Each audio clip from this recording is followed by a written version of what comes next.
Hello, everyone, and welcome back to episode 2 of our Company Law series. In our previous episode, we discussed section 1 to section 6.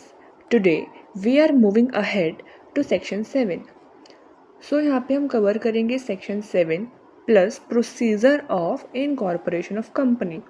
So this section is crucial because it tells us how a company is officially brought into existence and what documents are needed, who can apply, and what steps are involved in registering a company in India. So if you are a law student, stay with me till the end. We have got everything simplified and explained in detail. Let's get started. Section 7 subsection 1 जो read करा जाता है rule 12 के साथ of the companies incorporation rule 2014। अब इस subsection में बोला गया है कि कुछ डॉक्यूमेंट्स एंड इंफॉर्मेशन जो हैं वो हमें रजिस्ट्रार को फाइल करनी होती हैं फॉर रजिस्ट्रेशन। अब किस रजिस्ट्रार को फाइल होंगी? Within whose jurisdiction the registered office of a company is proposed to be situated.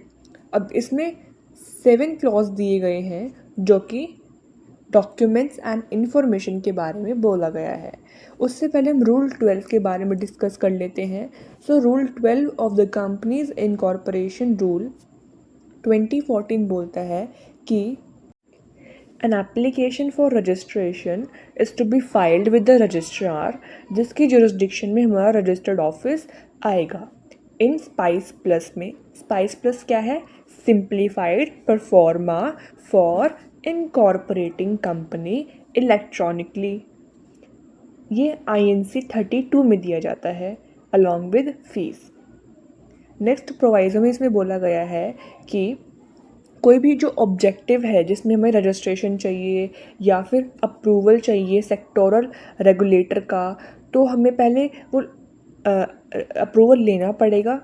Reserve bank of India से लेना है या फिर सेबी से लेना है या फिर कोई भी अदर रेगुलेटर है उससे लेना है, तो हमें पहले वो अप्रूवल ऑब्टेन करना पड़ेगा before pursuing such object. And जो भी वो डिक्लेरेशन होएगा उस बिहाफ पे वो सबमिट होएगा at the stage of incorporation of the company. And second proviso बोलता है कि जो कंपनी निधि कंपनी की फॉर्म में इनकॉर्पोरेट हो रही है तो एक डिक्लेरेशन आएगा by the CG under section 406 of the act and वो ऑब्टेन करना पड़ेगा by the Nidhi before commencing the business. And वो डिक्लेरेशन सबमिट हो जाएगा किसको? At the stage of incorporation of the company. So this is all about rule 12। Now move on towards subsection 1 की closes. Subsection 1 का बोलता था कि कौन से डॉक्यूमेंट्स एंड इन्फॉर्मेशन हमें फाइल करने हैं। तो ए क्लोज बोलता है हमें memorandum and articles of company देने हैं जो कि ड्यूली साइंड होने चाहिए by all the subscribers in prescribed form में। एंड कहाँ पे प्रिस्क्राइब है? वो रूल 13 में प्रिस्क्राइब है of the companies incorporation rule 2014। Then B clause बोलता है डिक्लेरेशन फ्रॉम प्रोफेशनल। हमें डिक्लेरेशन देनी पड़ती है प्रोफेशनल के द्वारा। कौन से professional? Advocate, chartered accountant, cost accountant, company secretary, and ये सारे जो हैं वो प्रैक्टिस में होने चाहिए, तभी हम फाइल कर सकते हैं डिक्लेरेशन फ्रॉम प्रोफेशनल। एंड इन्होंने सारे रिक्वायरमेंट्स को कंप्लाई करना है इस एक्ट की एंड रूल्स की। एंड ये फाइल करेंगे किस फॉर्म में? फॉर्म नंबर INC 8 में। एंड ये सब फॉर्म INC 8 जो है ये रूल 14 में दे रखा है of companies incorporation rule 2014। Clause C is declaration from subscribers and first director.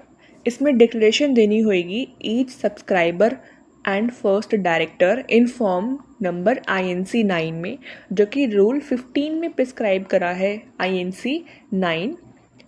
And कुछ कंडीशन है क्या कि वो कॉन्विक्ट नहीं होना चाहिए किसी ऑफेंस में, कोई भी offence like promotion, formation, management of any company, and वो गिल्टी फाउंड नहीं होना चाहिए किसी भी फ्रॉड में ड्यूरिंग प्रीसीडिंग 5 ईयर्स, एंड जो सारे डॉक्यूमेंट्स हमने फाइल करे हैं रजिस्ट्रार को वो करेक्ट होने चाहिए, कंप्लीट होने चाहिए एंड ट्रू होने चाहिए और best of his knowledge and believe.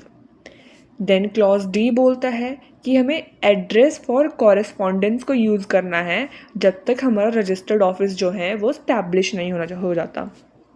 अब एड्रेस फॉर कॉरेस्पॉन्डेंस क्या होता है कि कॉरेस्पॉन्डेंस एड्रेस लाइक जहाँ पर हमारे सारे लेटर्स आते हैं, सारी इंफॉर्मेशन नोटिस वगैरह आते हैं, तो हमने कुछ एड्रेस दिया होगा उस टाइम पे, तो हमारे जब तक उस एड्रेस को हम यूज़ करेंगे। देन क्लॉज ई आता है पर्टिकुलर्स ऑफ सब्सक्राइबर्स। हमें पर्टिकुलर्स देने होते हैं सब्सक्राइबर्स को एंड इसको रीड करा जाता है rule 16 of companies incorporation rule 2014। अब कौन से पर्टिकुलर्स ऑफ सब्सक्राइबर्स जाएंगे, like name including surname, family name, residential address, nationality and कुछ other particulars of every subscribers along with proof of identity. अगर हमारा सब्सक्राइबर जो है वो बॉडी कॉर्पोरेट है तो कुछ पर्टिकुलर्स प्रिस्क्राइब करे गए हैं रूल 16 में, that is name, surname, father mother name, nationality, date of birth, place of birth, educational qualification, occupation, income tax, तो एटसेट्रा, ईमेल आईडी, ये सब, ठीक है। And next clause is particulars of first director. तो particulars of first director में भी same ऐसे ही होगा, name, surname, family name, DIN, residential address, nationality and other, जो कि रूल 17 में प्रिस्क्राइब करे गए हैं एंड ये फाइल होएगा फॉर्म DIR 12 में विद ROC। नेक्स्ट क्लॉज है जी, जिसमें हमें particulars of the interest of first director देना पड़ेगा कि फर्स्ट डायरेक्टर का इंटरेस्ट क्या है, उसके सारे पर्टिकुलर्स देने पड़ेंगे एंड ऑल्सो ये फाइल होएगा DIR 12 में। So this is all the clauses of subsection 1। Section 7 subsection 2 read with rule 18 certificate of incorporation. Now on satisfaction of the registrar satisfy करने के बाद कि सारी रिक्वायरमेंट्स जो है वो कंप्लाई करी हैं कंपनी ने या नहीं, वो रिटेन करेगा सारे डॉक्यूमेंट्स को एंड रजिस्टर करेगा MOA, AOA and other documents को। देन सर्टिफिकेट ऑफ इनकॉर्पोरेशन दे देगा INC 11 में एंड ये फॉर्म INC 11 जो है ये रूल 18 में प्रिस्क्राइब करा गया है and also mention permanent account number of the company, जहाँ पे जो कि इशूड करा जाएगा इनकम टैक्स डिपार्टमेंट के द्वारा। एंड सबसेक्शन 3 बोलता है कि जो रजिस्ट्रार है वो कंपनी को सिन दे देगा। CIN is the corporate identity number and this is the 21 digits number and this is alphanumeric number, 21 digits alphanumeric number। ये सर्टिफिकेट ऑफ इनकॉर्पोरेशन के साथ ही मिल जाता है INC 11 में, जो हमें सर्टिफिकेट ऑफ इनकॉर्पोरेशन मिलता है ना, उसके साथ हमें सिन भी मिल जाता है। ये हमारी एक डिस्टिंक्ट आइडेंटिटी होती है। Now move on towards subsection 4 that is maintain and preserve. अब हमें जो हमारी सारी कॉपीज़ हैं सारे डॉक्यूमेंट्स की एंड इंफॉर्मेशन की जो कि हमने सबसेक्शन 1 में बनाई हैं, वो मेंटेन एंड प्रिजर्व करनी पड़ेगी उसकी रजिस्टर्ड ऑफिस में। सबसेक्शन 5 बोलता है अगर पर्सन ने कोई भी फॉल्स इंफॉर्मेशन दी है, इनकरेक्ट पर्टिकुलर्स दी हैं या फिर कोई भी मटेरियल इंफॉर्मेशन दे दी कि कोई इन्फॉर्मेशन है वो हमें नहीं देनी थी और वो दे दी, तो एट द टाइम ऑफ जब हमने डॉक्यूमेंट फाइल करे थे रजिस्ट्रार को, तो वो पनिशेबल होएगा फ्रॉड के लिए सेक्शन 447 में। एंड सबसेक्शन 6 बोलता है कि अब हमारी कंपनी इनकॉर्पोरेट हो चुकी है आफ्टर इनकॉर्पोरेशन ऑफ कंपनी, ठीक है। अब उसने और कंपनी इनकॉर्पोरेट होने के बाद हमें पता चला है कि हमने फॉल्स इन्फॉर्मेशन दी है, इनकरेक्ट इन्फॉर्मेशन दी है एंड मटेरियल फैक्ट को सरपास कर दिया है। और जो पर्सन है उसने डिक्लेरेशन भी दे दी है सेक्शन 7 सबसेक्शन 1 क्लॉज बी में। कौन सी डिक्लेरेशन? वो हमने पढ़ी थी, डिक्लेरेशन ऑफ प्रोफेशनल वाली, ठीक है। तो वो पनिशेबल होएगा फ्रॉड के लिए सेम सेक्शन 447 में ही। Now subsection 7 is tribunal.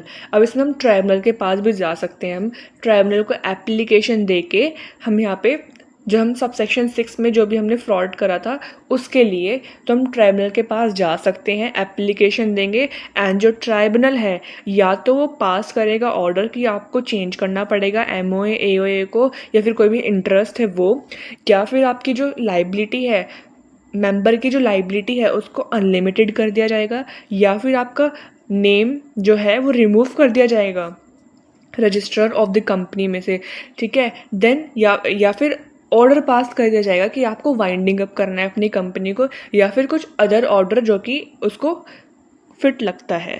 Then proviso बोलता है कि ये ऑर्डर जो ट्राइब्यूनल है इस ऑर्डर को देने से पहले वो अपॉर्चुनिटी ऑफ बीइंग हियर्ड देगा एंड जो सारे ट्रांजैक्शंस जो भी एंटर किए थे कंपनी ने वो कंसिडर करेगा। So this is all about section 7। So yes, let's start procedure for incorporation of company. Firstly मैं यहाँ पे डिफाइन करती हूँ उसका ग्लिम्स, लीगल रिक्वायरमेंट्स क्या होंगे एंड प्रोसीजर क्या होएगा। फर्स्ट हमें एमसी के पोर्टल पे जाना है पहले एंड वहाँ पे लॉगिन करना है एंड एमसीए की सर्विस पे जाना है। वहाँ से SPICE plus part A form होएगा, उसको फिल करना है, चालान भरना पड़ेगा।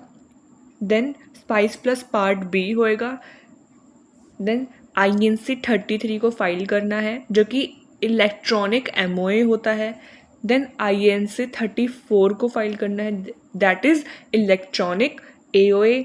देन INC 9 को फाइल करना है। देन INC 35 जो कि एजाइल प्रो एस का होता है। देन हमें 2 चालान जो हैं वो फिल करने पड़ते हैं जो कि स्टैम्प ड्यूटी के होते हैं एंड रजिस्ट्रेशन फ़ीस होती है। देन हमें सर्टिफिकेट ऑफ इनकॉर्पोरेशन मिल जाता है INC 11 में।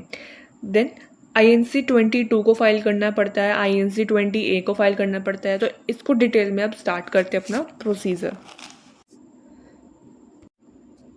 Step 1 is apply for name approval. Applicant को लॉगिन करना पड़ेगा पहले अपने अकाउंट को MCA की वेबसाइट पर। लॉगिन करने के बाद हमें MCA सर्विस पर जाना है, वहाँ पर स्पाइस प्लस का एक आइकन होएगा, उसको क्लिक करना है। देन जो एक ऑनलाइन फॉर्म जो है वो ओपन हो जाएगा, उसको फिल करना है, सारी इन्फॉर्मेशन फिल करनी है, ऑनलाइन फिल होएंगी सारी। एंड ये जो फॉर्म होता है वो डाउनलोड नहीं कर सकते हम, एंड कुछ डिटेल्स जो है वो रिक्वायर्ड होती हैं, वहाँ पे मेंशन करनी पड़ती है ऑनलाइन फॉर्म में। कौन सा फॉर्म था? स्पाइस प्लस पार्ट ए में। अब कौन से डिटेल्स हैं, like type of company, class of company, category कौन सी है, सब category of company, main division of industrial activity कि कौन से इंडस्ट्रियल एक्टिविटी हम वहाँ पे परस्यू कर रहे हैं, एंड डिस्क्रिप्शन क्या है मेन डिवीज़न का, समरी ऑफ ऑब्जेक्ट, अपना ऑब्जेक्ट बताएंगे। देन पर्टिकुलर्स बताना है प्रपोज्ड और अप्रूव्ड नेम का। नेक्स्ट हमें अपनी फ़ाइल पर क्लिक करना है जो कि चूज़ फाइल पर क्लिक करना है जो कि अवेलेबल होती है PDF डॉक्यूमेंट्स अपलोड करने के लिए। अगर एप्लीकेंट को अटैच करनी है कोई भी फ़ाइल तो वो वहाँ पे अपलोड कर सकता है। देन हमें MCA की वेबसाइट पर फॉर्म को सबमिट करना है, सबमिट हो जाएगा। आफ्टर सबमिशन वो वैलिड रहेगा। अब वैलिडिटी ऑफ रिजर्व नेम में क्या है, अगर हमारा नेम, अब 2 केस होंगे, अगर हमारा नेम अप्रूव हो गया है या फिर हमारा नेम अप्रूव नहीं हुआ है। अगर हमारा नेम अप्रूव हो गया है तो क्या केस होएगा वो देखते हैं। अगर हमारा नेम अप्रूव हो गया है तो वहाँ पे अप्रूवल लेटर आएगा जो कि डिजिटली साइंड होएगा 2 वर्किंग डेज़ के अंदर अंदर, एंड वो वैलिड रहेगा 20 डेज़ के लिए from the date of approval, plus 20 days की एक्सपायरी से पहले from the date of approval, जो कि एक्सपायरी है उसकी एक्सपायरी से पहले एप्लीकेंट को अप्लाई करना पड़ेगा। अगर एक्सटेंशन चाहिए तो वो एक्सटेंशन के लिए अप्लाई कर सकता है। एंड ये कहाँ पर दिया गया है? Rule 9A of the companies incorporation rule 2014। Rule 9A में हमारी एक्सटेंशन के बारे में बताया गया है of the reservation of name in certain cases. अगर हमें एक्सटेंशन 40 डेज़ का चाहिए तो 1000 रुपीज़ की फ़ीस होएगी, मीन्स 20 हमारे ओरिजिनल हो गए एंड 20 डेज़ का हमारा एक्सटेंशन हो गया, तो extension up to 40 days. Second case आता है एक्सटेंशन अप टू 60 डेज़। अगर 60 डेज़ का एक्सटेंशन चाहिए, ठीक है, फ्रॉम द 20 डेज़, ठीक है, तो वहाँ पे 20 डेज़ प्लस 20 डेज़, ठीक है, प्लस 20 डेज़ एंड जो एक्स्ट्रा जो 20 डेज़ होंगे तो वहाँ पे फ़ीस लगेगी 2000। अब एक्सटेंशन अगर हमें करवाना है अप टू 60 डेज़ का अगेन, बट ये एक्सपायरी ऑफ 40 डेज़ नहीं है, अभी एक्सपायरी ऑफ 20 डेज़ है। मीन्स अभी तक हमने बी में पढ़ा कि expiry of 60 days means 20 plus 20 plus 20। अब एक्सटेंशन अप टू 60 डेज़ है, that is from expiry of 20 days, that is 60 plus 40। इसमें हमारी जो फीस है वो 3000 होएगी। सो ये सब हमारा बताया गया है रूल 9A में। अब दूसरा केस हमने पढ़ा था कि अगर हमारा नेम जो है वो अप्रूव नहीं हुआ है, अगर हमारा नेम अप्रूव नहीं हुआ है तो हमें स्पाइस प्लस पार्ट ए को रीसबमिट करना पड़ेगा 15 डेज़ के अंदर अंदर।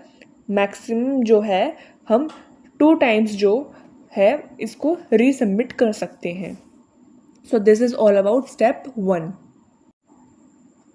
Step 2 is SPICE plus Part B INC 32. SPICE plus, that is simplified performa for incorporation of companies electronically.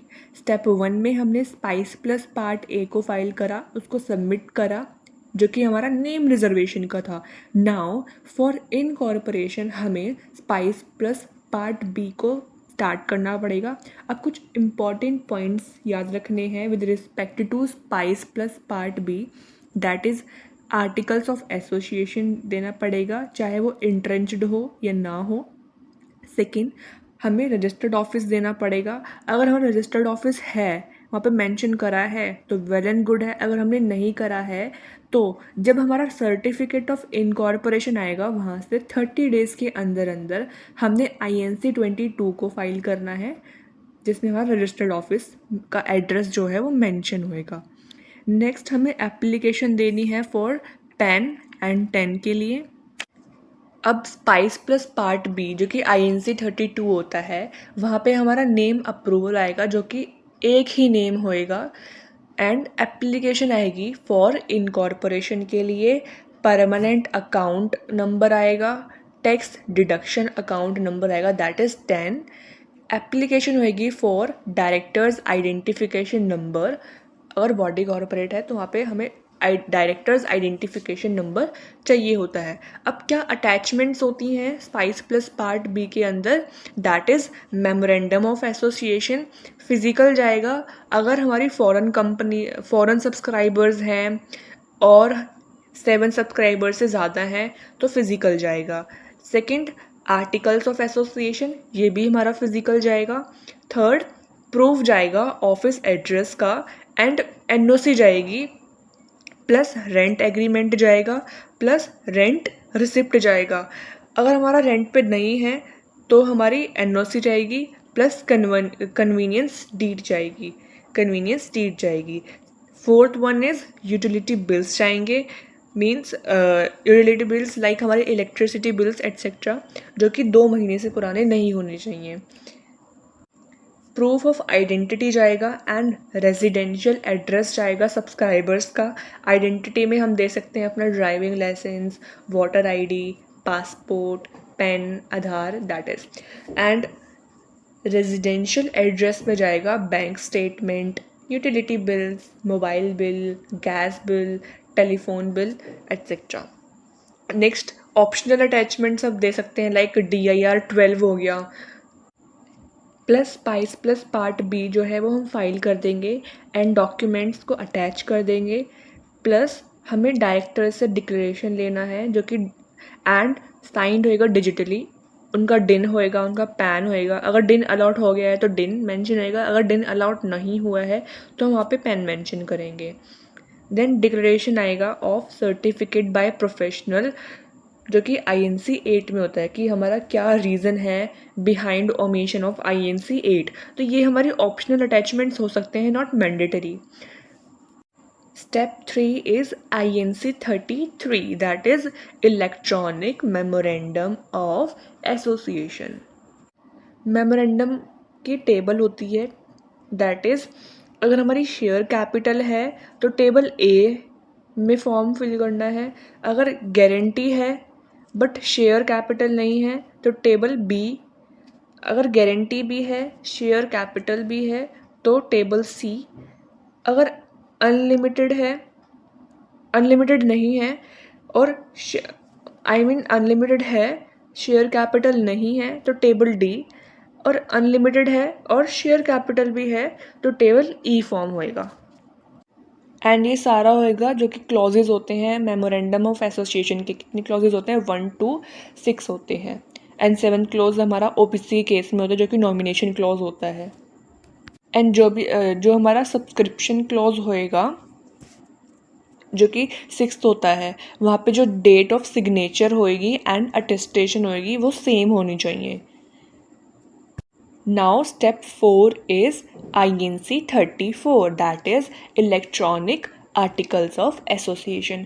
इसकी भी मेमोरेंडम की तरह टेबल होती है, table of article of association.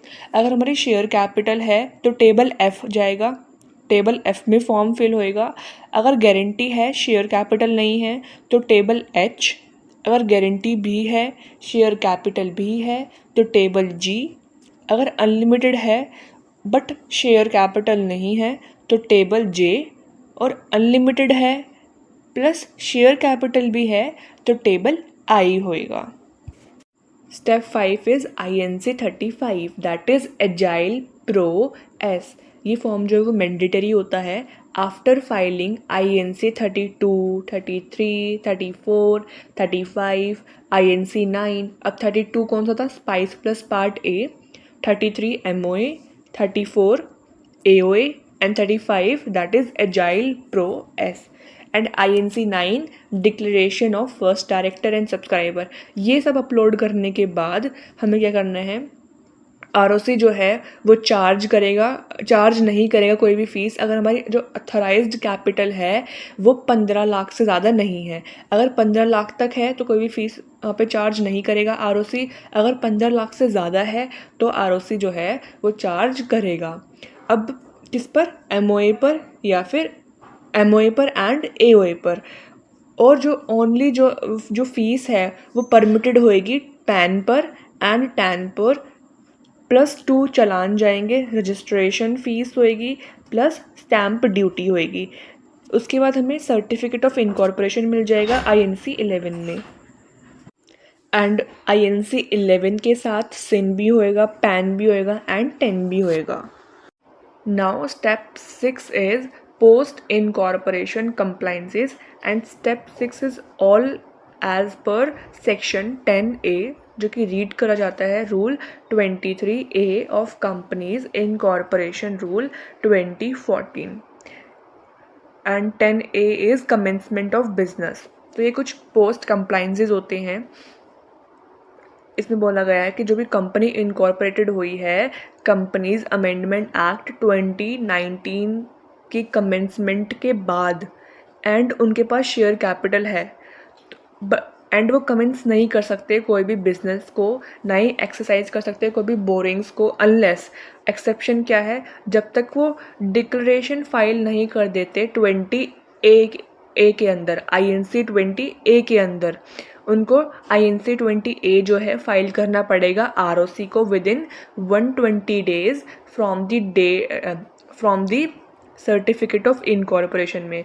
And एक अटैचमेंट होएगी जो कि एक कॉपी ऑफ अप्रूवल होएगी सेक्टोरल रेगुलेटर से, प्लस INC 22 देना पड़ेगा जो कि INC 22 सेक्शन 10A में डायरेक्टली नहीं बोला गया है, section 12 subsection 2 of the companies act के थ्रू बोला गया है, एंड सेक्शन 12 सबसेक्शन 2 में बोला गया है INC 22।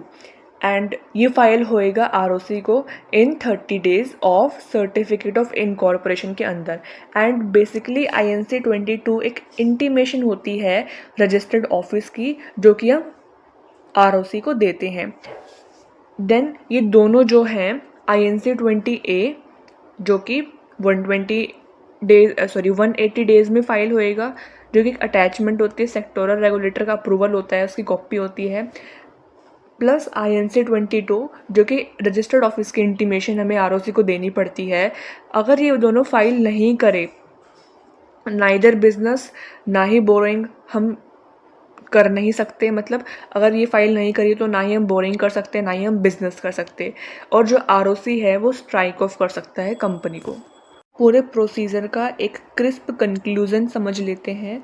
MC के पोर्टल पर जाएंगे, पहले वहाँ पे लॉगिन करेंगे, MC के सर्विस पे जाएंगे, स्पाइस प्लस पार्ट A को फिल करेंगे, चलान फिल करेंगे, then spice plus part B जाएगा INC 32 वाला, then INC 33 electronic MOA, then INC 34 electronic AOA, INC 9 that is declaration of first director and subscriber, then INC 35 agile pro S वाला, जो कि एक mandatory form होता है, then 2 चलान जाएंगे, stamp duty वाला, रजिस्ट्रेशन फीस वाला, देन हमारे पास सर्टिफिकेट ऑफ इनकॉर्पोरेशन आ जाएगा INC 11 में। Next post incorporation compliances INC 22 and INC 20A। INC 22 30 days के अंदर जाता है, INC 20A हमारा 180 days of certificate of incorporation में का होता है। INC 20A कौन सा होता है? कॉपी होती है किसकी? अप्रूवल ऑफ सेक्टोरल रेगुलेटर की, इसको अटैच करते हैं।